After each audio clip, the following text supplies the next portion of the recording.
Assalamualaikum warahmatullahi wabarakatuh. Hai teman-teman.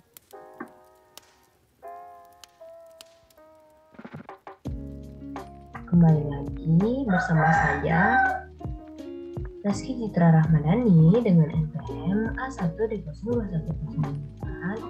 Saya berasal dari Prodi Pendidikan Biologi dengan dosen pelaku yaitu Dr. Muhammad Kristiawan MPD.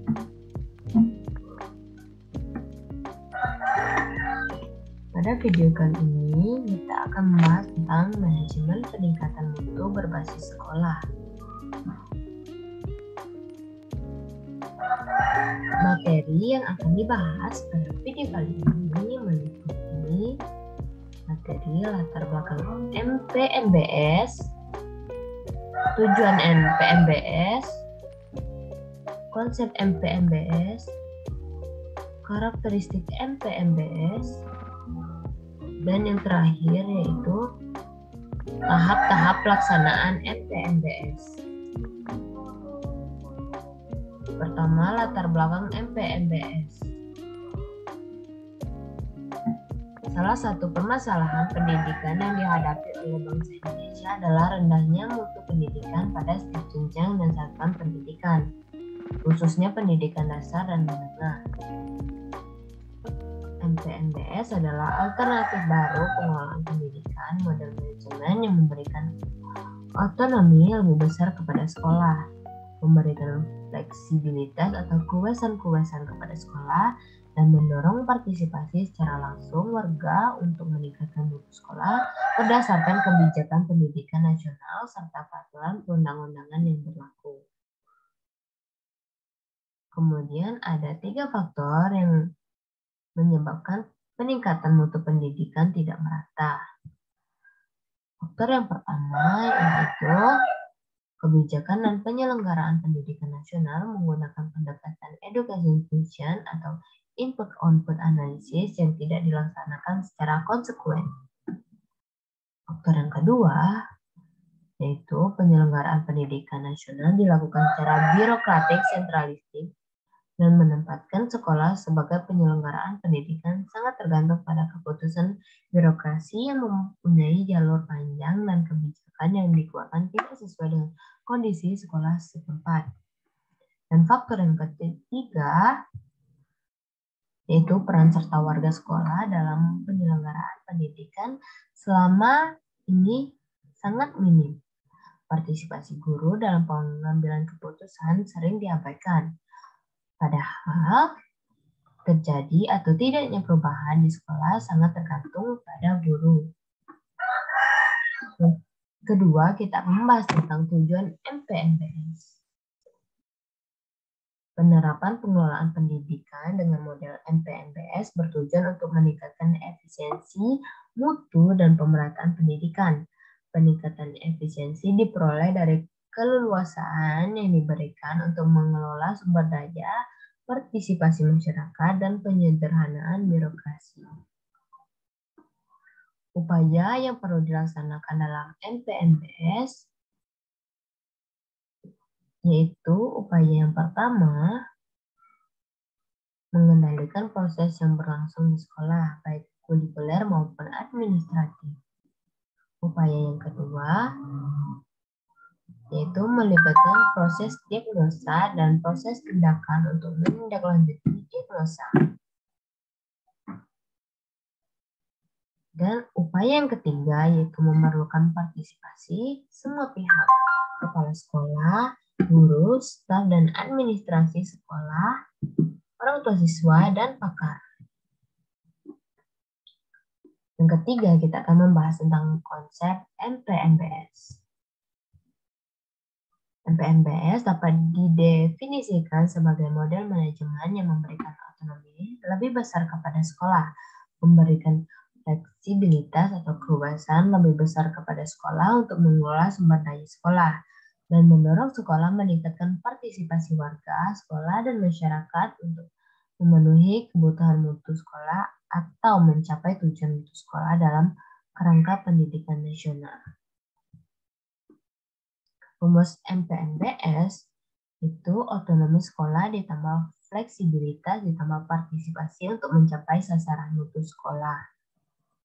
Yang keempat, kita akan membahas tentang karakteristik MPMBS. Karakteristik MPMBS ini meliputi output proses dan input pendidikan. Input pendidikan yaitu sekolah yang efektif pada umumnya memiliki sejumlah karakteristik proses, yaitu proses belajar mengajar dan aktivitasnya tinggi, kepemimpinan sekolah yang kuat, lingkungan sekolah yang aman dan tertib, dan pengelolaan tenaga kependidikan yang efektif. Kemudian untuk output prosesnya yaitu output sekolah adalah prestasi sekolah yang dihasilkan oleh proses pembelajaran dan manajemen di sekolah. Output berupa prestasi akademik atau academic achievement seperti lomba karya tulis ilmiah remaja, dan ada pula output non-akademik seperti olahraga. Yang kelima, kita akan membahas tentang tahap pelaksanaan MPMBS. Di video ini ada 10 tahap pelaksanaan MPMBS. Yang pertama, yaitu melakukan sosialisasi. Lakukan sosialisasi terhadap seluruh unsur-unsur sekolah dalam peningkatan mutu berbasis sekolah. Maka setiap unsur sekolah harus turut mendukung usaha peningkatan mutu. Kedua, yaitu identifikasi tantangan. Lakukan analisis terhadap output sekolah yang hasilnya merupakan tantangan nyata sekolah tersebut.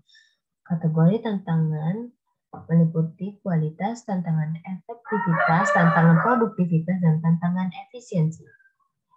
Ketiga, yaitu rumusan visi, misi, tujuan, dan saran.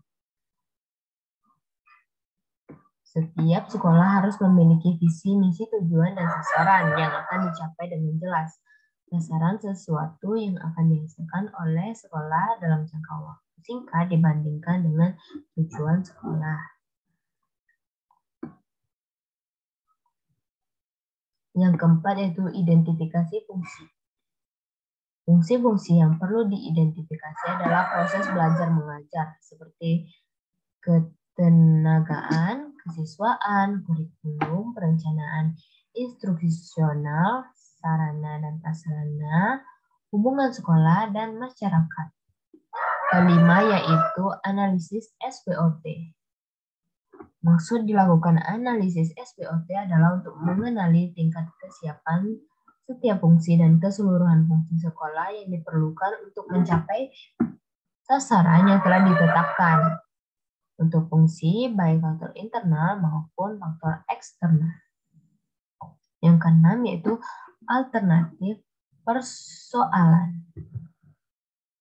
Langkah pemecahan persoalan merupakan tindakan yang diperlukan untuk mengubah fungsi yang tidak siap menjadi fungsi yang siap setelah diketahui tingkatan kesiapan melalui analisis SWOT.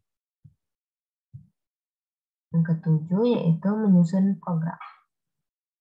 Dalam menyusun rencana beserta program, peningkatan mutu perlu dibuat skala prioritas untuk jangka pendek, menengah, dan jangka panjang untuk memenuhi kebutuhan pelaksanaan MPMBS. Kedelapan yaitu peningkatan mutu. Kepala sekolah dan guru bebas mengambil inisiatif dan kreatif dalam memakai sumber daya yang tersedia agar program yang telah direncanakan dapat mencapai sasaran. Kepala sekolah perlu melakukan supervisi dan monitoring pada kegiatan tersebut. Yang kesembilan yaitu evaluasi pelaksanaan. Evaluasi untuk mengetahui tingkatan keberhasilan suatu program yang telah dilaksanakan. Hasil dan evaluasi pelaksanaan MPMBS perlu dibuat laporan yang terdiri dari laporan keuangan dan juga laporan teknis. Dan yang ke-10 itu merumuskan sasaran mutu baru. Sasaran mutu baru yang perlu dirumuskan setelah evaluasi terhadap pelaksanaan program peningkatan mutu dilaksanakan. Hasil dan evaluasi dapat digunakan sebagai alat bagi perbaikan kinerja program yang akan datang. Apabila program yang telah dilaksanakan dianggap berhasil, maka secara mutu perlu ditingkatkan.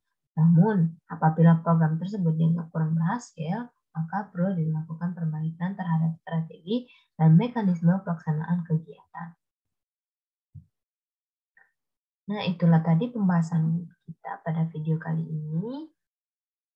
Terima kasih telah menonton video ini. Sampai jumpa di video berikutnya. Wassalamualaikum warahmatullahi wabarakatuh.